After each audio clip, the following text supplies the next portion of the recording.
वैरागी हो गए पारसनाथ। वैरागी हो गए पारसनाथ, वैरागी हो गए पारसनाथ। वैरागी हो गए पारसनाथ, वैरागी हो गए पारसनाथ। वैरागी हो गए पारसनाथ, वैरागी हो गए पारसनाथ। अश्वसेन वामा माता का, अश्वसेन वामा माता का छोड़ दिया है साथ। वैरागी हो गए पारसनाथ, वैरागी हो गए पारसनाथ। वैरागी हो गए पारसनाथ, वैरागी हो गए पारसनाथ। नमो नमो नमो नमो नमो नमो नमो नमो। कथा है पारस जी की तुम्हें जो आज सुनाऊं, हुए वैरागी कैसे बात सारी समझाऊं। हुए वैरागी कैसे बात सारी समझाऊं।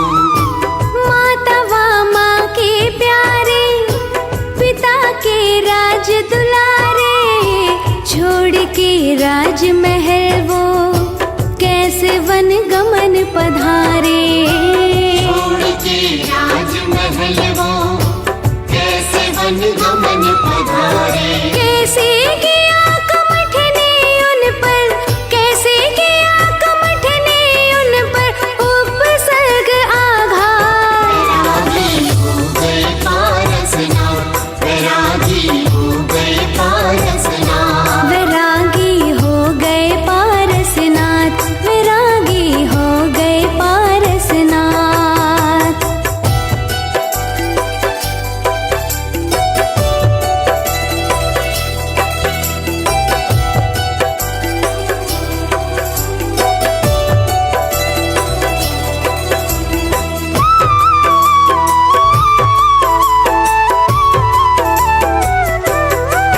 एक बार की बात है, पारसनाथ ने अपने मंत्रियों संतरियों से कहा, हमारा मन वन विहार करने का हो रहा है, वन विहार की तैयारी की जाए।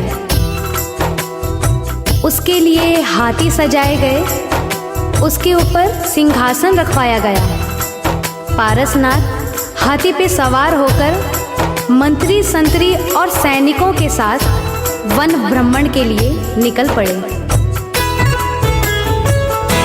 बैठ हाथी के ऊपर साथ में सैनिक लेकर, चल पड़े वन की तरफ वो बहुत ही हर्षित होकर। चल पड़े वन की तरफ वो बहुत ही हर्षित होकर। बड़ा रमणीक था उपवन, हो गया मोहित सावन, नाचते मोर मोरनी, स्वर्ग सा लगता मधुबन।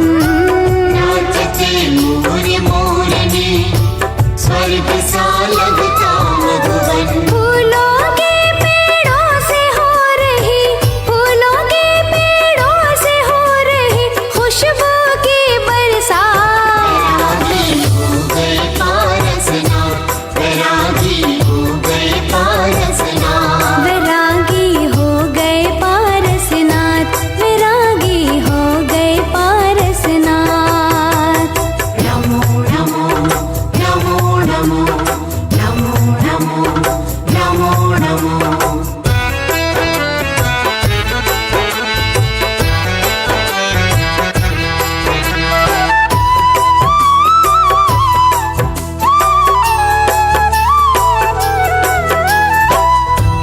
पारसनाथ जी अपने साथियों के साथ वन विहार का आनंद ले ही रहे थे, तभी उनकी नजर एक जलते हुए धुएं के ऊपर पड़ती है, जहां एक तपसी मोटे से सूखे से पेड़ में आग लगा के उसकी अग्नि में आहुति डाल रहा था।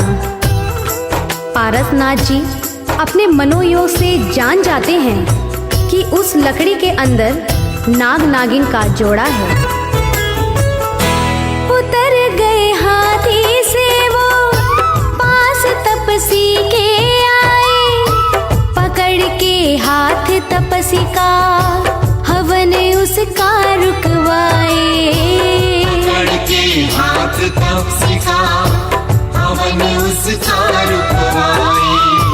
तपसी से बोले पारस तुम्हें कुछ ज्ञान नहीं है, तुम्हें तो पाप पुण्य की जरा पहचान नहीं है।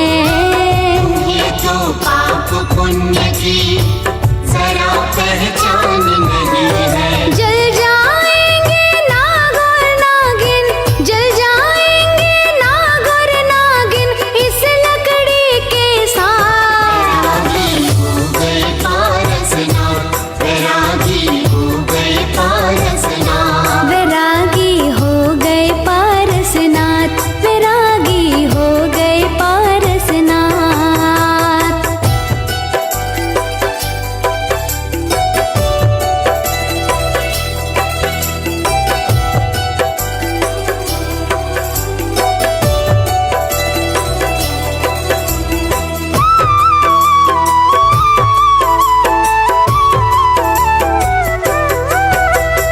पारसनाथ की बात सुनकर कमट क्रोध में आ जाता है।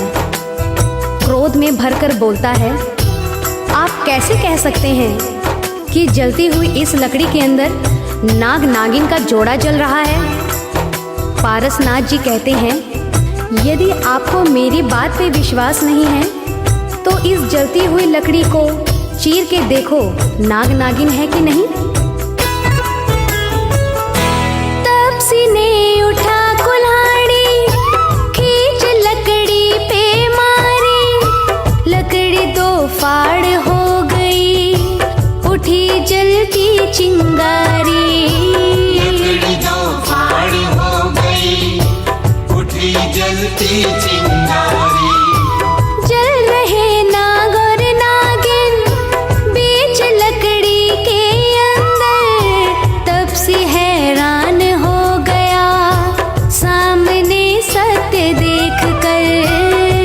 से हैरान हो गया सामने सत्य देख कर। मरने को थे नाग और नागिन, मरने को थे नाग और नागिन अग्नि में एक साथ। वैरागी हो गए पारसनाथ, वैरागी हो गए पारसनाथ। वैरागी हो गए पारसनाथ, वैरागी हो गए पारसनाथ। नमो नमो नमो नमो नमो नमो नमो नमो।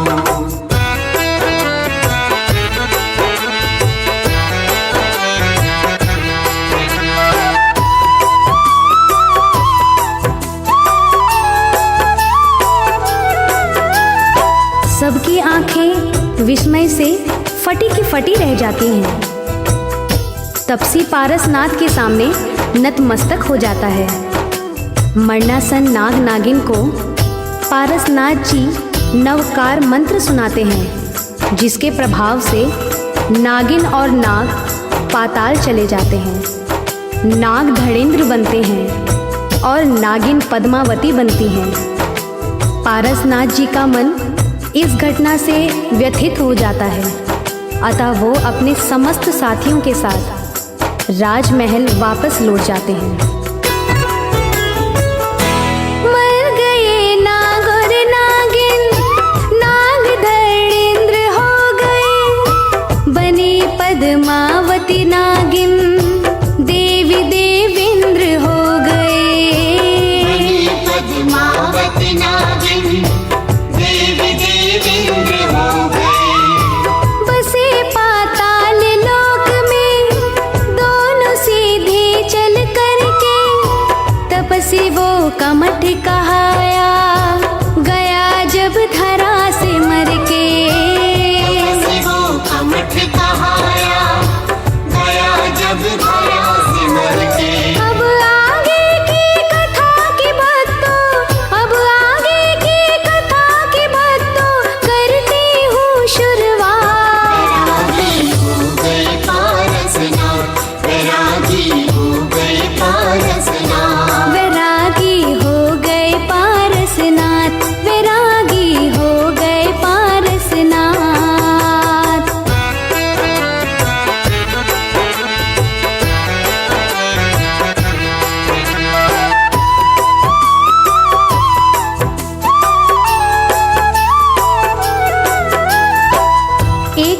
अचानक पारसनाथ जी के मन में वैराग उठ जाता है।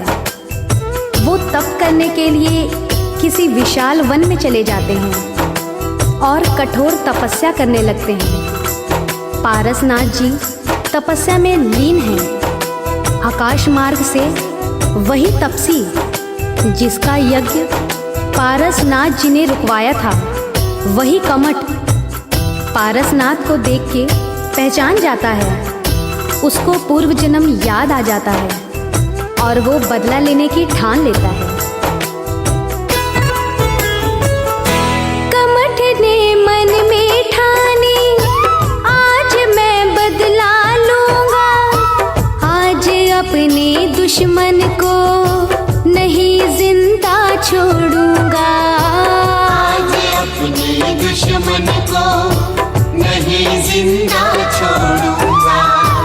चलाए तेज आंधियां और तूफान चलाए, कमठ पारस के ऊपर खूब पत्थर बरसाए, कमठ पारस के ऊपर खूब पत्थर बरसाए। बिजली चमके बादल गरजे, बिजली चमके बादल गरजे और हुई बरसात। वैरागी हो गए पारसनाथ, वैरागी हो गए पारसनाथ। वैरागी हो गए पारसनाथ, वैरागी हो गए पारसनाथ।